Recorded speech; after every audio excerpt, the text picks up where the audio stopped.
Hey guys, मैं आरिफ मोहम्मद आप सभी का हमारे YouTube channel AK sir chemistry पे स्वागत करता हूं।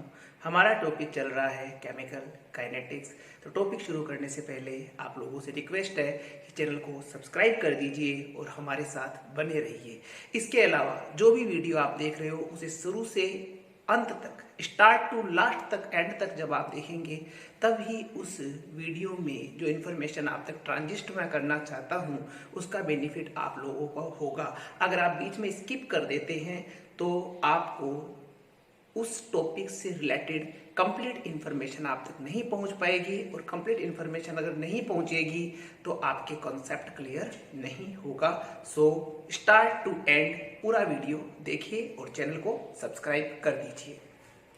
टॉपिक चल रहा है केमिकल काइनेटिक्स, जिसमें आज का हमारा टॉपिक है अरेनियस इक्वेशन। अरेनियस समीकरण क्या है? अरेनियस समीकरण देखिए, K is equals to A dot E की power minus EA upon RT। This is Arrhenius equation. ये है अरेनियस समीकरण।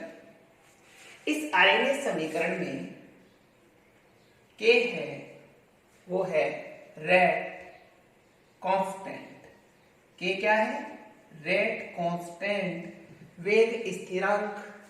A है चरघातांकी गुणांक, इसे अरेनियस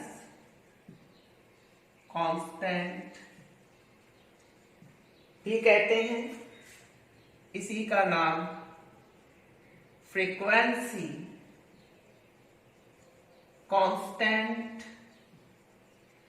भी इसे कहा जाता है। और इसके अलावा ये एक्सपोनेंशियल से पहले आ रहा है, इसलिए इसे प्री एक्सपोनेंशियल कांस्टेंट भी कहते हैं। ई एक्सपोनेंशियल है, ई ए जो यहां पे लिखा है ये मैं आपको बता दूं। A for activation, E for energy, यानी सक्रियण ऊर्जा, एक्टिवेशन एनर्जी, जिसके बारे में हम हमारी पीछे की क्लास में बात कर चुके हैं। Activation energy.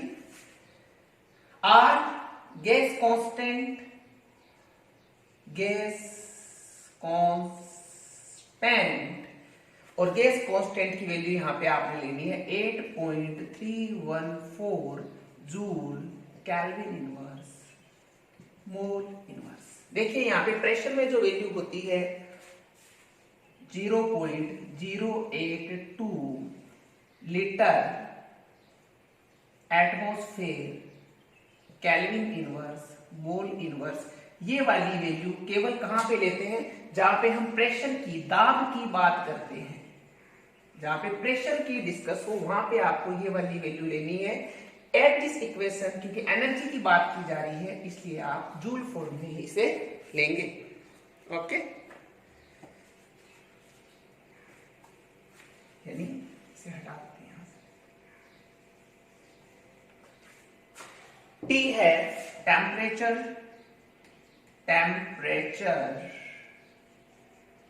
जिसे आपने किस में लेना है? केल्विन में लेना है। तो this is Arrhenius equation. K is equals to A dot E की power minus E upon RT। What is K?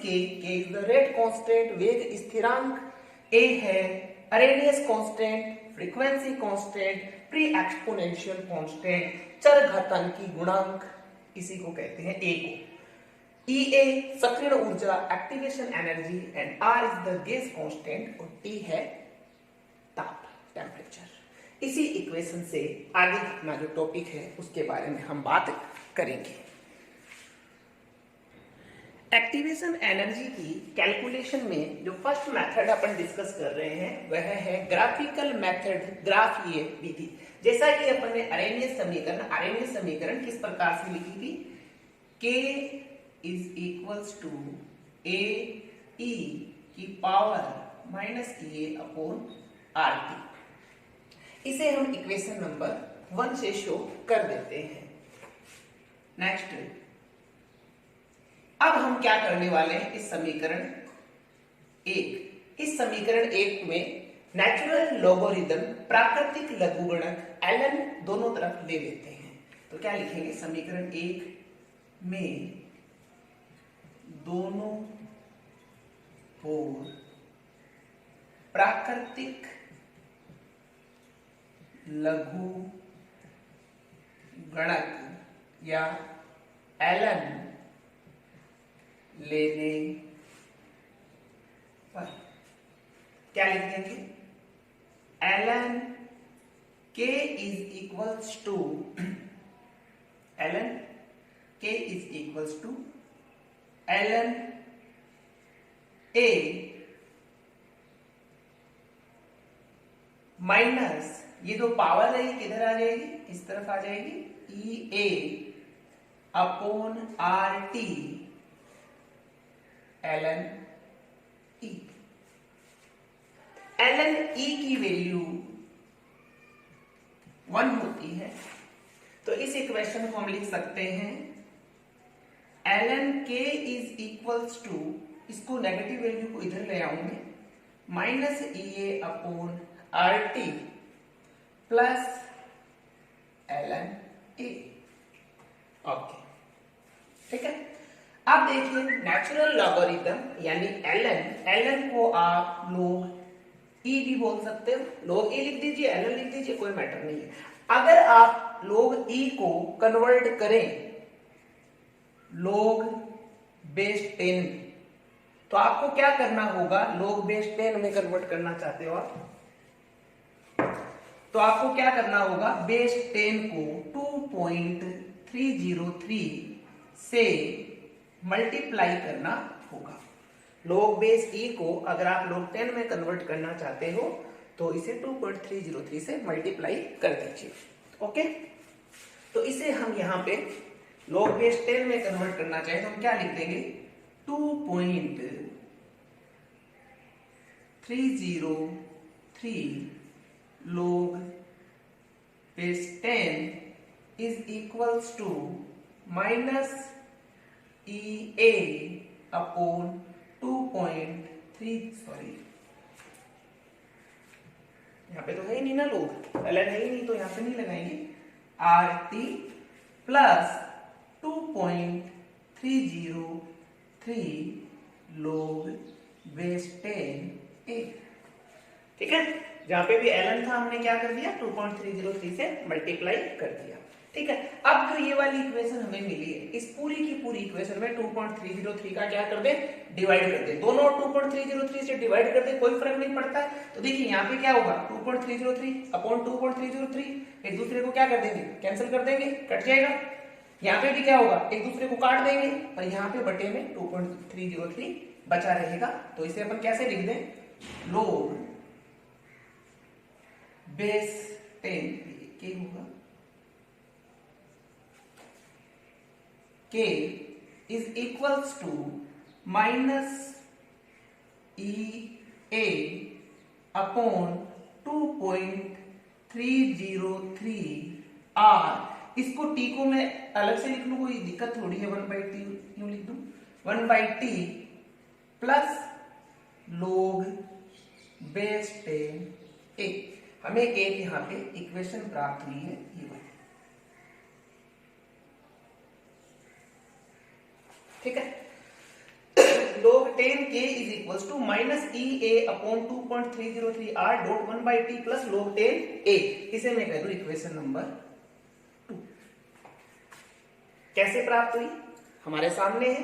क्या किया था, अरेनियस इक्वेशन थी, दोनों तरफ नेचुरल लॉगरिथम ले लिया और नेचुरल लॉगरिथम लेने के पश्चात जब इसको बेस 10 में कन्वर्ट करा तो 2.303 से मल्टीप्लाई करा और ओवरऑल रिजल्टिव हमें मिला log 10k is equals to minus E A upon 2.303 r dot 1/t plus log 10 a। Okay,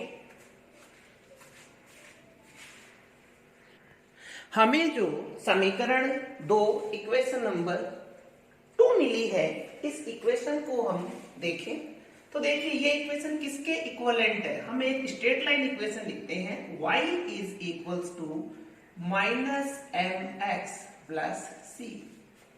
y axis, x axis, slope and intercept, y intercept. ठीक है, तो यहाँ पे देखिए y के स्थान पे कौन है, log बेस 10 के। स्लोप कौन है, -EA/2.303 r। x कौन है, 1/t log a। तो इसी की रिस्पेक्ट में हम यहाँ पे एक ग्राफ प्लॉट करते हैं।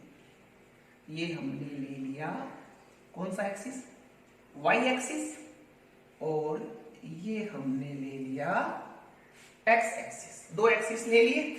y एक्सिस पे किसे लेना है हमें, ये y है तो y पे लेना है log k को, log 10k। x एक्सिस पे किसको लेना है, 1/t। ओके, यहाँ पे नेगेटिव साइन है। नेगेटिव साइन हमें क्या इंफॉर्मेशन दे रहा है कि सीधी रेखा तो होगी परंतु किस तरफ आएगी, नीचे की तरफ आएगी। यहाँ पे ये हमने सीधी रेखा ले ली। ओके, अभी जो इंटरसेप्ट है वो कौन होगा, c। c के स्थान पे यहाँ पे कौन है, यहाँ पे प्लस होगा, नहीं यहाँ पे प्लस होगा। c के स्थान पे यहाँ पे कौन है, log a, यानी ये जो भाग है ये क्या होगा, log a। ठीक है, log 10k शो कर दिया, 1/t शो कर दिया, इंटरसेप्ट शो कर दिया, बच गया स्लोप। स्लोप है ये, slope is equals to -EA/2.303 r। This is the slope. Slope किसके इक्वल्स रहता है, tan theta. tan theta is equals to EA/2.303 r। कौन सा होता है थीटा, थीटा एंगल कौन सा लेते हैं, this is theta, this one is theta angle. तो यहां पे देखिए एक्टिवेशन एनर्जी की अपन गणना कर सकते हैं। अगर हमारे पास में इस एंगल की वैल्यू हो तो अपन आराम से यहाँ पे ग्राफिकल मेथड से यहाँ पे गणना कर सकते हैं। क्या करेंगे, log k और 1/t के लिए विभिन्न मानों पर, log t के विभिन्न मानों पर अपन k की गणना करेंगे, ग्राफ बनाएंगे, डॉट्स लगाएंगे, मिला देंगे, ये कोण पता करेंगे और इस कोण की सहायता से, इस एंगल की सहायता से अपन को थीटा का मान मिल जाएगा और थीटा का मान मिल जाएगा, r का मान नोन है 8.314 यहाँ पे पुट करना है। तो एक्टिवेशन एनर्जी की यहाँ पे आप कैलकुलेशन कर सकते हैं। एक क्वेश्चन से इसको समझेंगे। एक क्वेश्चन दिया है हमें, एक ग्राफ दे दिया और इस ग्राफ को देखिए कह रहा है कि अगर थीटा 60 डिग्री हो तो यहाँ पे सक्रिय ऊर्जा का मान क्या होगा। If the theta value is 60 degree then calculate activation energy. इसी के बारे में यहाँ पे बात करते हैं। देखिए ग्राफ हमारे सामने शो है और इस ग्राफ से हमें पता है कि स्लोप इज इक्वल्स टू क्या लिख देंगे, -EA/2.303 r। स्लोप क्या होता है, tan theta. tan theta is equals to -EA/2.303 r। Okay, tan theta, theta की वैल्यू देखिए, ये थीटा हमें कितना दिया है 60 डिग्री, बट यहाँ पे tan 60 डिग्री आपने नहीं पुट करना है। क्यों, क्योंकि स्लोप कौन सा होगा, ये वाला होगा।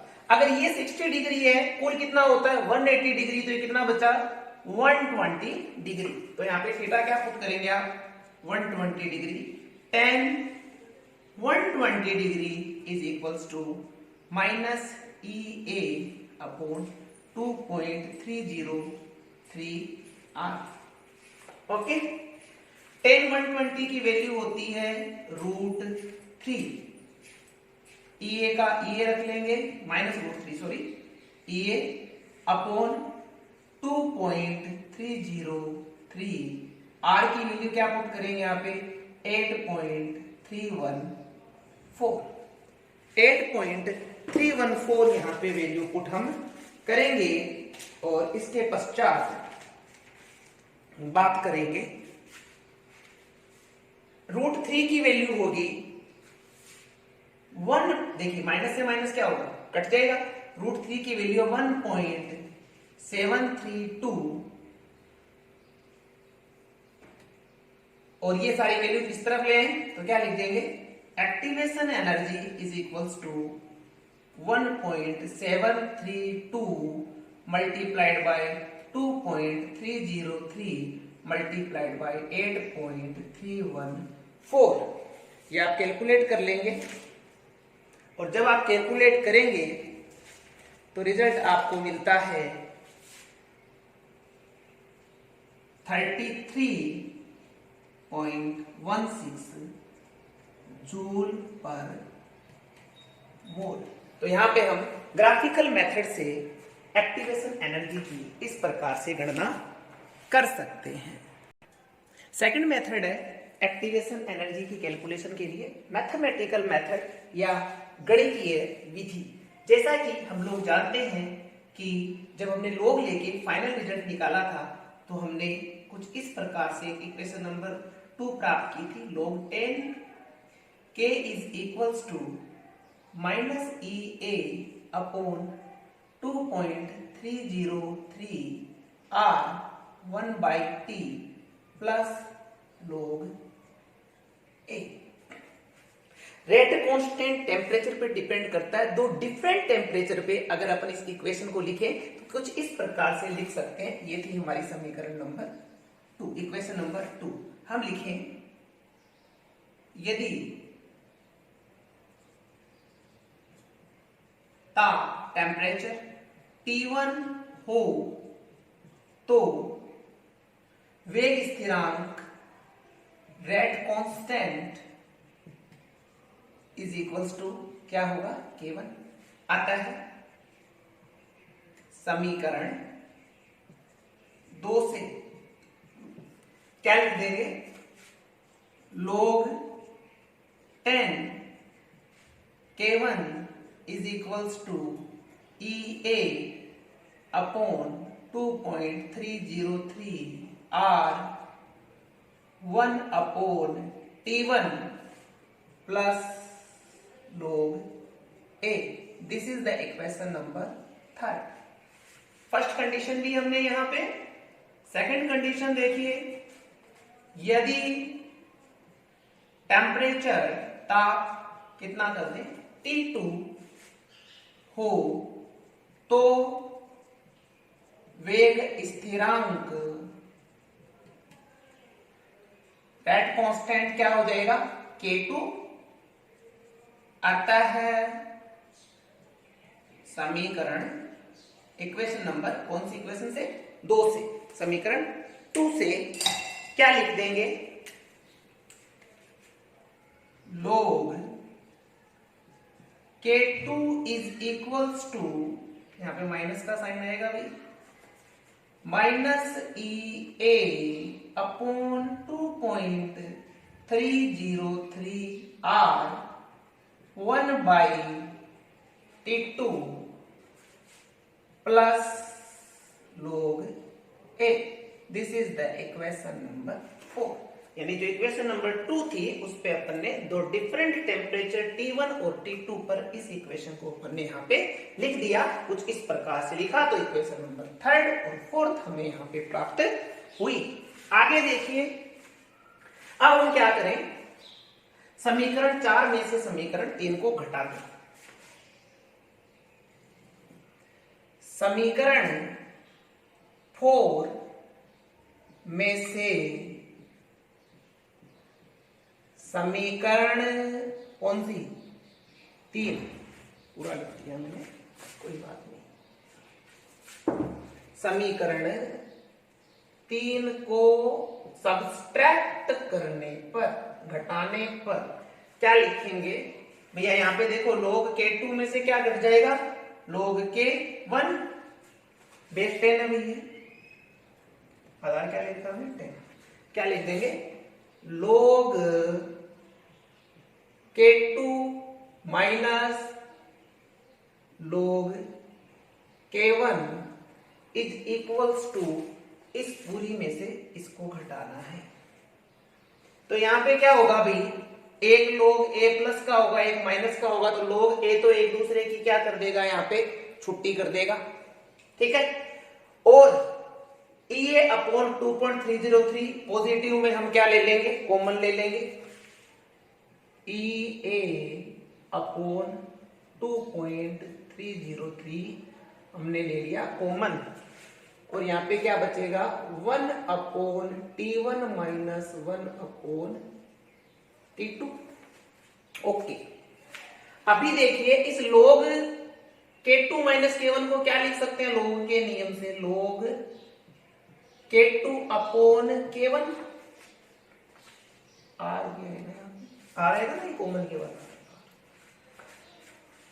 Is equals to EA/2.303 are. अब देखिए ये आपने एलसीएम ले लिया, क्या लिख सकते हैं इसको T2 minus T1/T1 T2।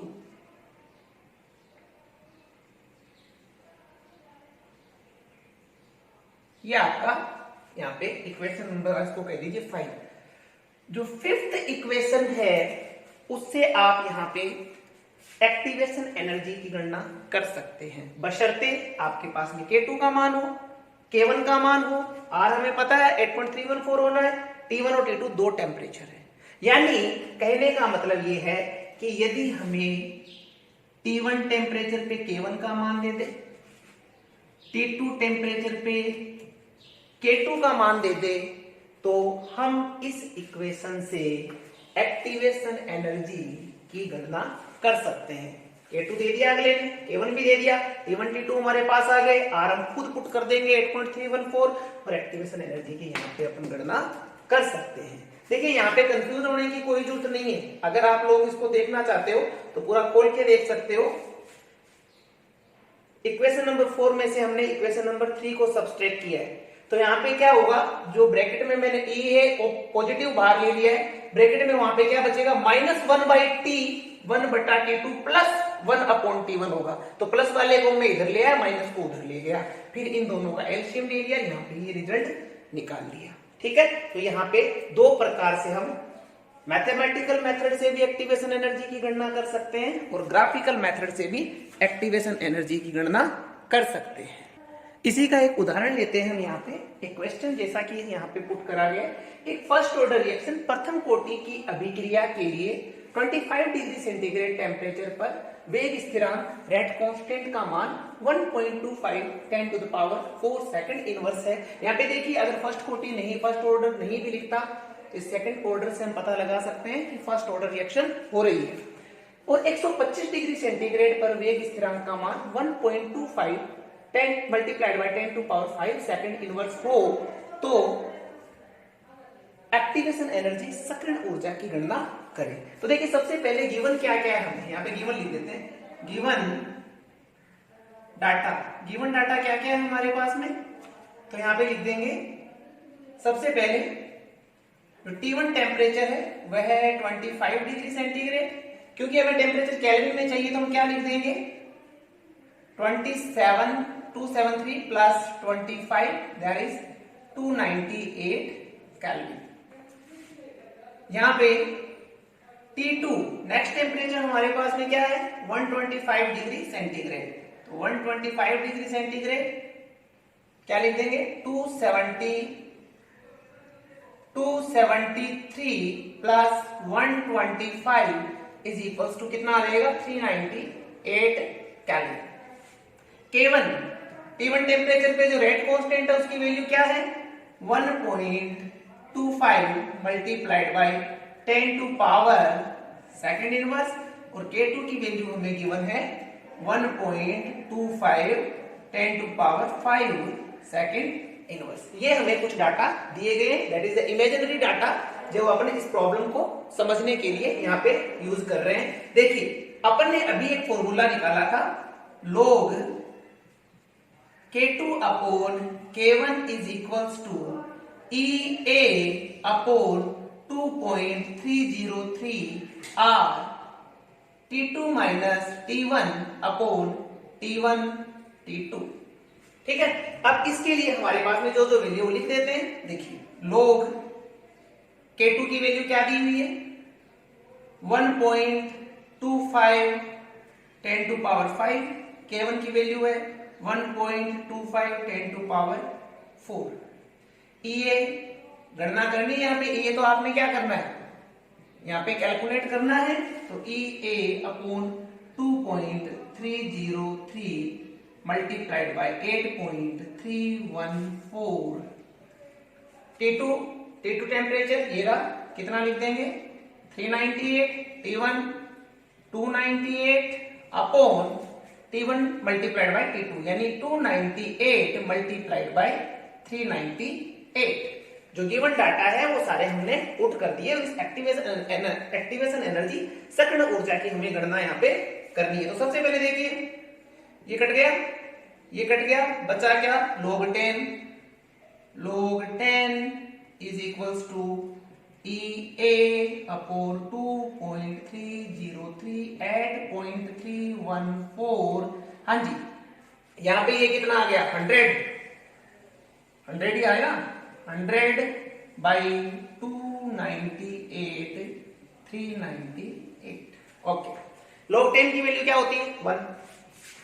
log 10 क्या हो गया 1 हो गया। अब एक्टिवेशन एनर्जी की कैलकुलेशन करनी है, सब वैल्यूज को किधर ले जाएंगे उस तरफ। क्या लिख देंगे EA is equals to 2.303 multiplied by 8.314 multiplied by 298 multiplied by 398 और अपॉन 100। ये आपने पुट करा। अब देखिए खूब लंबी चौड़ी कैलकुलेशन है। जब आप इसको कैलकुलेट करेंगे, इस कैलकुलेशन जब आप पूरी कंप्लीट करेंगे तो रिजल्ट मिलेगा आपको 22,709 जूल प्रति मोल। इसे आप किलो जूल में कन्वर्ट कर दो, डिवाइडेड बाय 1000 तो लिख देंगे 22.709 किलो जूल पर मोल। This is the activation energy by mathematical method. तो यहाँ पे एकदम ज्यादा कुछ नहीं है, कैलकुलेशन हालांकि लेंथी है, पर जो आपको पुट करना है फॉर्मूला वो अगर आपको पता है तो आराम से आप इस क्वेश्चन को कर सकते हैं। तो गाइस आज के लिए बस इतना ही। थैंक यू वेरी मच, बने रहिए हमारे साथ, मिलते हैं अगली क्लास में।